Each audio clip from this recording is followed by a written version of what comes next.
నమస్కారం, welcome to NSTV news. నేను షర్మిల. బులెటిన్ల ముందుగా హెడ్లైన్స్ చూద్దాం.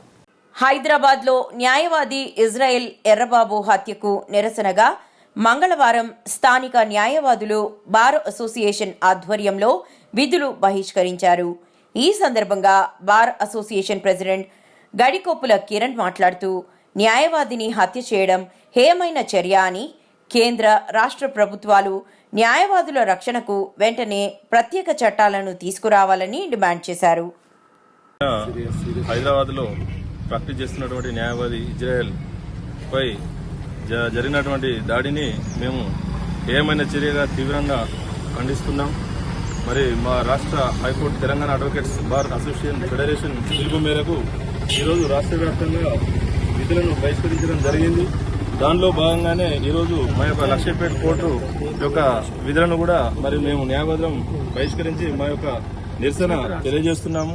వాస్తవంగా ఏంటంటే ఈ కింది నుండి మీ దాకా సుప్రీంకోర్టు దాకా మనకు అపిలేట్ కోర్ట్స్ ఉంటాయి. మనకి ఏదైనా అన్యాయం జరిగినప్పుడు ఈ కోర్టు కాకపోతే మళ్ళీ సబ్ కోర్టు ఉన్నది, సబ్ కోర్టు కాకపోతే జిల్లా కోర్టు ఉన్నది, జిల్లా కోర్టు కాకపోతే హైకోర్టు, సుప్రీంకోర్టు దాకా వాళ్ళకి అవకాశాలు ఉన్నాయి. ఏదైనా ఉంటే మళ్ళీ వేరే అడ్వకేట్ని పెట్టుకుని వాళ్ళు మళ్ళీ కేసు దాన్ని డిఫెండ్ చేసుకోవాల్సి ఉంటుంది తప్ప కానీ ఇలాంటి పర్సనల్ గా తీసుకుని కక్ష సాధింపు చర్యలు అనేది చేయడం చాలా ఘోరం, తీవ్రం. ఇది హేయమైన చర్యగా మేము దీన్ని ఖండిస్తున్నాం.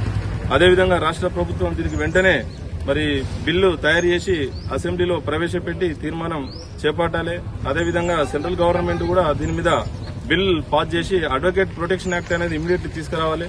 లేకపోతే న్యాయవాదులం మరి రాష్ట్ర వ్యాప్తంగా కాదు ఇండియా మొత్తంలో రాబోయే రోజుల్లో తీవ్రమైనటువంటి మరి నిరసన కార్యక్రమాలు తెలియజేసి మేము ప్రభుత్వం మీద ఒత్తిడి తెచ్చి మెడల్ వంచి కూడా మా బిల్లును సాధించుకుంటామని ఈ విధంగా న్యాయవాదులపై జరుగుతున్నటువంటి అగత్యాలు చాలా ముదావహమైనవి.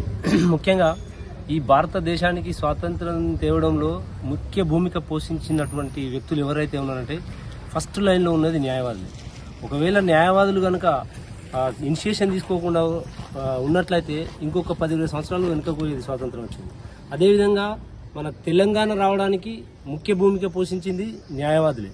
ఒకవేళ న్యాయవాదులు ఇనిషియేషన్ తీసుకొని రోడ్ల మీద వెళ్ళి ప్రతి ఒక్కరిని కింది నుంచి మీది స్థాయి వరకు ఇన్ఫ్లుయెన్స్ చేసి తెలంగాణ వచ్చే విధంగా చేసింది మన న్యాయవాదులే. అయినప్పటికీ కూడా అట్లాంటి న్యాయవాదులకు ఈరోజు రక్షణ లేకుండా పోయింది. అసలు న్యాయవాది అనే వాళ్ళు no advocate have personal grudge against the other side of the client. They are not understanding that issue. The ruling at the time of defending the client of the advocate, he do anything about his case. Even though other side client are personal grudge, on the personal grudge they are entering to doing anything the advocates of defendants. ఇది న్యాయపరమైనటువంటి కాదు. ముఖ్యంగా ఇక్కడ advocate protection act తీసుకొచ్చినంత మాత్రాన ఏదో జరుగుతుందని కాదు. ముఖ్యంగా ఈ క్లయింట్స్ కానీ ఈ కామన్ పబ్లిక్ ఎవరైతే ఉన్నారో వాళ్ళ లోపల పరివర్తన జరగాలి. అదర్ సైడ్ ఉన్నటువంటి అడ్వకేట్ తన క్లయింట్ కోసం కేసును ఏ విధంగా గెలవాలని న్యాయపరంగా చట్టపరంగా కొట్లాడడం జరుగుతుంది. దాంట్లో పర్సనల్ గడ్జ్ పెట్టుకుని హత్యలు చేయడం అనేది చాలా దారుణమైన విషయం. నిన్న హైదరాబాద్లో న్యాయవాదిని హత్య చేసిన సంఘటనకు నిరసనగా తెలంగాణలోని అన్ని బార్ అసోసియేషన్లకు కలుపుకొని మరి ఈరోజు ఆ హత్యకు నిరసనగా లక్ష్మీపేట బార్ అసోసియేషన్ ఆధ్వర్యంలో కోర్టు విధులను బహిష్కరించడం జరిగింది. ఇది చాలా హేయమైన చర్య. న్యాయాన్ని కాపాడాల్సిన న్యాయవాదులపై ఇలాంటి దాడులు తరచూ జరగడం ఎంతో బాధాకరమైన విషయము. తన వృత్తిని నిర్వహిస్తున్న క్రమంలో మరి ఆగంతకుడు దాడికి పాల్పడి హత్య చేయడం జరిగింది. దీనికి తెలంగాణలో ఉన్న న్యాయవాద సమాజం ముక్తకంఠంతో ఖండించడం జరుగుతుంది. గత కొన్ని సంవత్సరాల నుంచి వెళ్ళి తరచుగా ఇలాంటి దాడులు, ఇలాంటి సంఘటనలు చోటు చేసుకోవడం జరుగుతుంది. మేము పదే కేంద్ర రాష్ట్ర ప్రభుత్వాలను విజ్ఞప్తి చేస్తున్నాం, డిమాండ్ చేస్తున్నాం, నిరసనలు తెలియజేస్తున్నాం.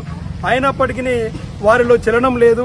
ఇప్పటికైనా కేంద్ర రాష్ట్ర ప్రభుత్వాలు కళ్ళు తెరిచి వెంటనే న్యాయవాదుల రక్షణ చట్టాన్ని, న్యాయవాదులను రక్షించుకోవాలంటే మాకు వేరే మార్గం లేదు, వెంటనే న్యాయవాదుల రక్షణ చట్టాన్ని తీసుకురావాలని చెప్పేసి ఈ సందర్భంగా డిమాండ్ చేస్తూ చనిపోయిన న్యాయవాది ఇజ్రాయెల్ గారికి నివాళులు అర్పించడం జరుగుతుంది.